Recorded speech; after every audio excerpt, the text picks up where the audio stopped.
haa fuudhu. Eenyu wajjin akka haasawaa turte sagalee jaartii ta'eeti qabde.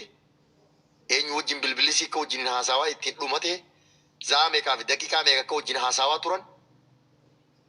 Sharikaa bilbila isiin qabdu daarektii kaampaanii sanitti dawwalanii eenyu wajjin akka haasawaa turtee fi waan isin akka haasawaa turte bilbilli yeroo hunda. Nagaa siniif haa baay'atu. Hordoftoota chaanaalii Alaamtuub nagaa keessanii ana nagaa kooti obboleettiin keessanii baga nagaa qabaattanii eegamtan yeroo kana geessanii mee warroonni haaraa mana koo dhuftan asuma maatiin haa ta'uu hin dagatinaayii akkasuma laayikii irra sheerii godhaa yaada xiqqoo tokko bichaan dubbadheetoo goolabaa akkuma viidiyoo irratti siin dhaggeeffachiise kana jechaadha. Dhugaa dubbachuudhaaf waa'ee micoo kana dubbachuudhaaf baay'ee tokko ulfaata jechaadha. Micoon kun waggaa 7dha akkam biyya Arabaa hojjette as Beerut hojjette waaratte Beerut irraa gara Dubaay dabarte jechaadha. Dubaay kan dabarse ilma dhiiratu dabarse. Waggaa 7 kana keessatti akka abbaan irraa sagalee dhaga'ee fi akka obboleetti irraa sagalee dhaga'etti abbaan birrii muraasa xiqqoo nutti ergitee jirti jedhe. Garuu immoo isaan booda birriis nutti hin ergine jedhe. Obboleettiin illee akkasuma in ergiti ta'uu hin ergitu ta'uu hin beekutte. Obboleettiin sirumaa akka nama gadduu takkallee hin fakkaattu jechaadha. Abbaan baadiyyaa jiraata. Jaldu jala jechaadha. Jaldu aanaa amboo jala godina amboo jala jechaadha. Aanaa jaldu jechaadha. Namichi kun iddoo micoon kun itti dhalattee gara baadiyyaa isaattidha kan dhalattedha. Eessa jirta? Bakka kam jirta? Maal taate dhala koo namni micoo kanaan jedhu siin dhabame jechaadha. Obboleettiin dhugaa rabbiiti jechaadha. Waan takka waan namni irraa du'e dhiisi waan saree irraa du'e iyyutti fakkaanne micoo dhangalaatu akkana kana. Viidiyoo baatee warratte maal jetti? Ani arraan booda nan argitu chaa'uu birrii namatti kenneen jira yoo inni sinii gashe ittiin boota awwaala kiyyaatti naatoo shaanaa jette tachi warraan bilbileen irratti cufattee jette. Egaa kana jette booda abbaa keetti qarshii ergitiiree jennaan ani birrii amma ergitu seenin ergitu. Micoo kana namni tokko quba ishii hin qabu. Haati abbaa ishii quba hin qabu. Yeroo dhuma dawwaltuuf abbaa dheessa jirtaa dhala koo hin jenneen.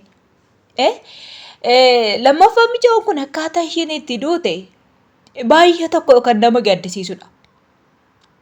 Kan garaatti hafe jedha.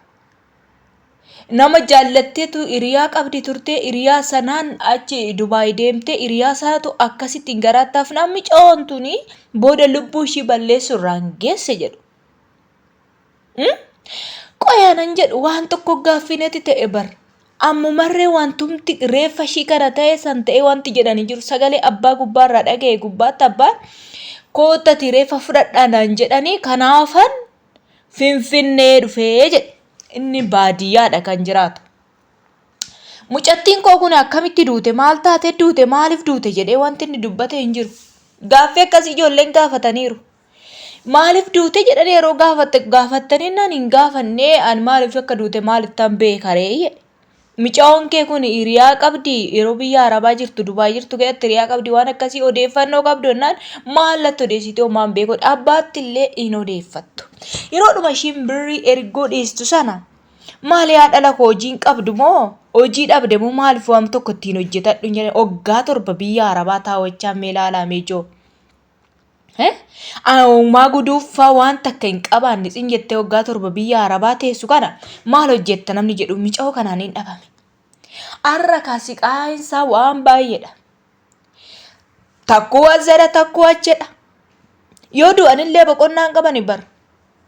Ani barreeffama ishii akka poostii godhan itti kaan immoo ishii miti kan poostii godhee mucaa keessaa harka qabu kana mucaa jaallate kanatu poostii godhee ittiin ofirratti beeksisuu dhiiseera.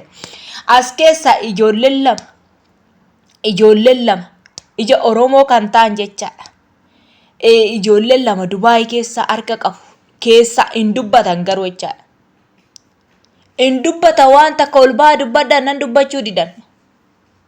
Maal ijoollee maal magoonan jedhe bar. Waa'ee micoo kana baay'ee tokko nama gaddisiisa dhugaa waaqayyo. Akkaatumti ittiin duute maaliin akka duute. Madaami ishiitu ajjeese madaami ishii immoo ajjeeste ishii nuu kenna lakkoofsa kennuu didan. Lakkoofsa madaami nuu kennan nan kennuu didan. akkamitti duute hin dubbatan?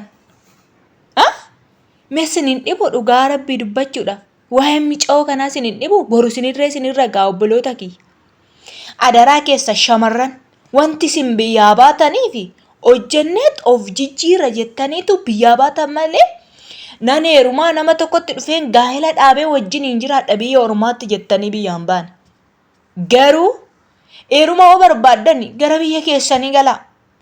Ijoolleen dhiiraa keessattuu ijoolleen Dubaayin keessa jiran makiinaa qabdu, maal qabdu, birrii shamarran dafqa shamarran keenyatti taffalaasastee hojjechaa jirti.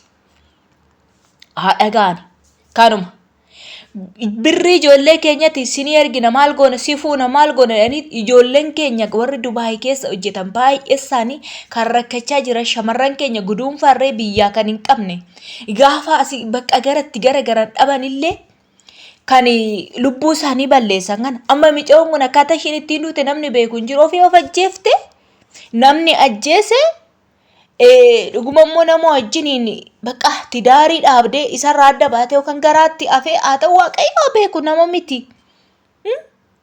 Wanti ishiin ittiin duute maaliin akka duute namaaf hin galu.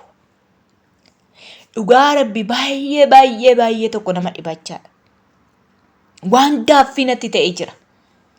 Wannumti micoo kana reeffa ishiillee dhoksaniif maaliif? Biyya sinii galanii maatitti dawalan. Akkamiin duute maaliin duute odoo Oromoon ijoolleen Oromoo kutaadhaan otoo waliin qoonne micoo dhalattuun kun maaliin duute? Waan ishiin ittiin duute baruu qabna jedhanii ijoolleen otoo iyyanii reeffi ishii biyya siniif galadhanii gizee maatitti himanii mee maaltu isinitti dhaga'ama? Maaltu isinitti dhaga'ama otoo isin ta'e jechaadha. Adaraa shamarran keenya waan manaa baataniif beekaa namatti hin dhufinaa dhugaa rabbiiti. Jiruu mataa keetii jiraadha. Dafqitanii fiddu akkaati teessanii miti kan fiddan. Kanaafuu jiruu mataa keessanii jiraadha nama wajji walitti dhufeenya dhiisa. Hiriyaa eenyumaayyuu keessaa ba'a. Ijoollee baay'een tidaarii isaanii diigaa jiru Dubaayii keessatti jechaadha. Biyya yeroo jiran tidaarii qabatanii biyyaa ba'u. Yeroo biyya Dubaayii sana keessa tidaarii isaanii diiganii tachitti heeruma dhaqu. Kana barra. Murteessaa maal taa deema seetan? Kunoo kana taa deema. Gaafa waan itti garagaran dhaban lubbuu ofii balleessu. Lubbuu ofii qaalii tana balleessu ijoollee lubbuu ofii qaalii tan. Lubbuu baatu hin deemine tan. Yoo ofiin of ajjeefte gubaa bara baraati bara. Mootummaa waaqayyoo keessaa qoodan qabdu. Lammaffaan lafarratti boqonnaan arganne waaqarratti boqonnaan argatu bara ishii hunda gubachaa jiraatti seexana wajjiniin. Yaa dhalootan nan. Yaa shamarran keenya firan qabdan isin alagaadha hundumtuu isiniifi adaraa keessa waan manaa baataniif beekaa kaayyoo keessan beekaa hojii keessan hojjetadhaa gara biyyaa galaa. Hiruma barbaaddan biyyatti hiruma. Siniin ta'uu ta'e immoo sim jedhaatee harka maradhaatii ta'a hiruma isaarraayyuu siruma isaa hundumarraayyuu adda baatii kophaa keessan jiraadhaa. Bineensa ta'ee ijoolleen gizee ammaa kana dhugaa rabbii jechuudha. Kanaaf isuma kanan jechuu barbaada. Hordoftoota chaanaalii kooti waan hin jedhus waan hin qabne waa'ee micoo kana baay'ee na gaddisiise yeroo gaarii qabaadha laayikii gochuun dagatinaa chaa'u siniin jedha.